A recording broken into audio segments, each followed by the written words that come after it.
What is up, ladies and gentlemen? We are back. I am the Guitarist 562, and I do video game guides and walkthroughs. And in today's video, I want to show you guys what exactly you have to look forward to in the dimensional dungeons. If you guys don't know what a dimensional dungeon is, that is basically the hardest content in the game at the moment.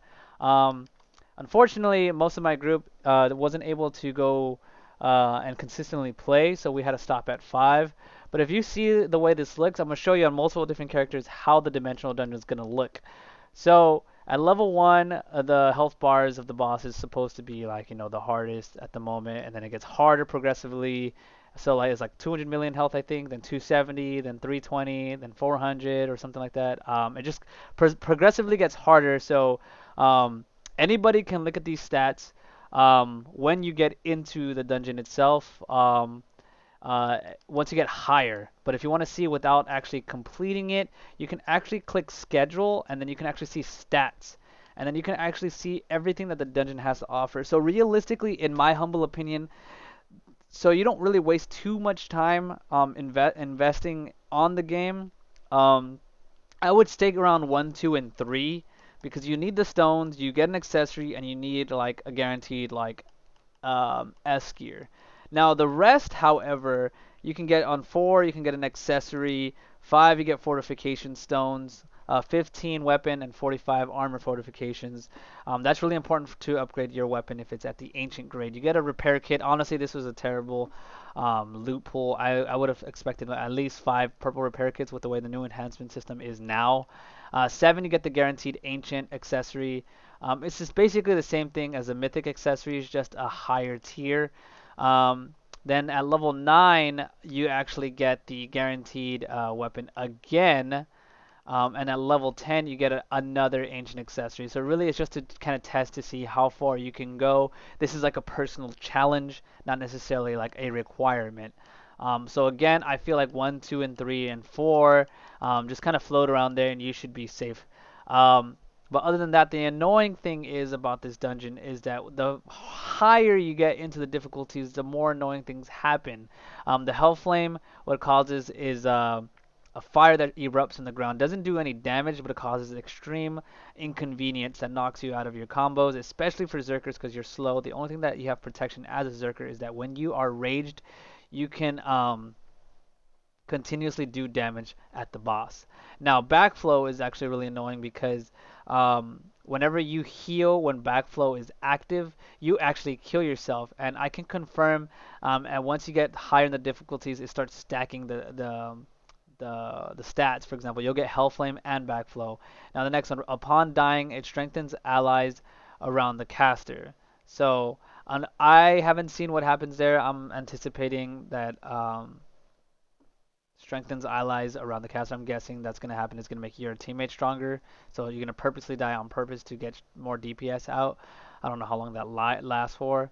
But I'm guessing that's how that works. Dispels debuffs, dispels all harmful effects from the caster. So if you have any defense down on the boss, it's probably not going to work on them because it's going to dispel all debuffs. So it's just major just damage. You just got to do raw damage to the boss. Um, so I don't really know how I feel about pushing up any higher than that. So like this is 1, 2, 3, 4, 5 on my Zerk. Let me go to my Ranger so you guys can see how it looks. You don't get to clear any content if you haven't reached that level and I've guessed, proven yourself. Now, the cool thing is you can actually farm the dungeons over and over and over again to get dimensional shards. That is the only way you get it. So you get the first clear, then you could potentially pull more gear out of that dungeon. However, you're more likely to get, what was I going to say? Uh, you're more likely to get dimensional shards instead of like a gear piece. Now look at this dimensional dungeon. I only have 4 and I don't have 5 unlocked. And unfortunately, I don't have the time to actually clear this. You see the 1 out of 1, that means I can get that accessory for free. The rest, I've already done 3 out of 3 out of everything. I've unfortunately have been forced to play on my ranger a lot more often because people just don't have the skills, the level, and the gear and the blessings to go with actually doing the hardest content in the game. Once you actually clear this, however, you can go over to the dimensional merchant. It's called the Golden Key Traders member. And here I found him in Tristeza. Dimensional Stone Trader. And the cool thing is you can actually, instead of clearing the content again, you can go ahead and buy these stones here at the market. So I could just buy 10 for 500 dimensional stones, which takes a long time, so it's not even worth it in my opinion. However, you can either do that or spend 10,000 or 40,000 star seeds per stone at the marketplace, which is what it's currently selling for. Now here I can actually buy 10,000 cores off rip right now with my dimensional stones. Now I can do that, or I can save my stones and buy, this is a terrible idea, repair kit. Uh, Not gonna buy the ancient ember. That is just a waste. Or I could literally save up and buy the ancient accessory. Now, my opinion is if I'm gonna stack tokens, I'd rather just spend 10k tokens on getting 10 of these so I can sell 10 different mythic accessories as opposed to the one. But that's just my opinion. But that's pretty much everything that you need to know about the dimensional dungeon, the dimensional shards, where to get them, etc., etc. Again, if you don't know where to get them, I'm going to repeat it again. Here in the dimensional section, you can clear content to actually see what you get. So here, you can click in, view stats. That's what you get. However, in the repeatables, if you've done it already, you can actually get the dimensional shards in each section. I should write down for you guys in the future how many tokens you get in each dungeon. Let me see if I could just pull up the stats again and see what I can actually get out of it. No, it doesn't say anything in here. I think it was 3 or 4. I got like 150 or 200 dimensional shards. So it gets easier as you progress. But yeah, that's pretty much it. Remember, don't bother doing this dungeon until you are at least level 45. I don't recommend it. It's the only time I've ever felt like you needed to level because of the level scaling. You just do significantly less damage because of the fact that even if you are max blessing and max skills, etc., you're just not going to do enough damage because of the fact that your level just isn't high enough. So your numbers are not going to just transfer over well.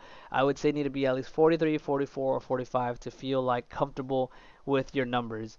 I have a mage who went from hitting 1.6 or 1.7 novas to 1 mil. So right there, he instantly lost 700,000 damage.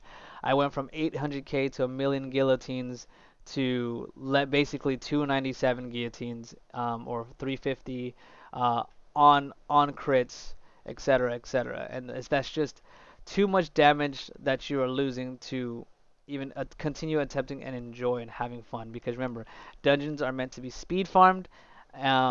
If you struggle or take an hour and a half to complete it, that is not efficient, and I value efficiency over everything.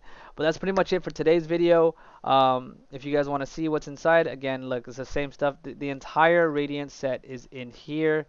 Uh, let's see, Dimensional Dungeon, Dimensional 2. The entire, necklaces and accessories are in here. So it's the same thing across the board. If you are mouse and keyboard, let me see. You pull up the schedule with G. Let's see, view stats, and boom. So this is literally what you do. So it's not really worth going to the top. You can if you want to, but do this only if you are level 45. From the group that I was in, we could comfortably get past. I would say we're probably going to stop around probably 7. I'm sure we can push past that, but there's just no real reason besides getting dimensional shards. That's the only way I can think about doing stuff like that. But I'm still gonna farm for the ancient weapon because the ancient weapon is by far the best weapon in the game, even with the stats. Because these S plus variants, they're not guaranteed max rolls. It's a range, so I wouldn't even want to waste my breath because at ancient level it's 46. Let me look at the picture to tell you exactly the exact number. I sent it to a buddy of mine. So at ancient, the base AP for an awoken successor's bow is 4614 at base. Now let's compare that 4614 with the ancient weapon, which is in the actual game right now. So let's look at the bottom. Where is the ancient weapon? So the nightmare. The base AP is 5505. So it at base has 1,000 more AP, and it says critical hit rate, but a lot of people are telling me that it's not critical hit rate, it's critical hit damage. But still, 1400 AP and 42% crit damage. Even though it says rate, I'm gonna make it. or I'm just gonna wait for the update to hit Xbox and see exactly what happens. I'm gonna have a fail. Oh, that's another thing. Have a fail stack ready because the enhancement at to ancient is just cancer. So don't. So like, would you want to go for 4605 at ancient, or would you want 5505, 1,000 extra base AP plus you get these guaranteed stats? It's not like before. So I said what I said. Prepare yourself for the content. Remember, grind out the levels now, especially if you are on Xbox, because if you are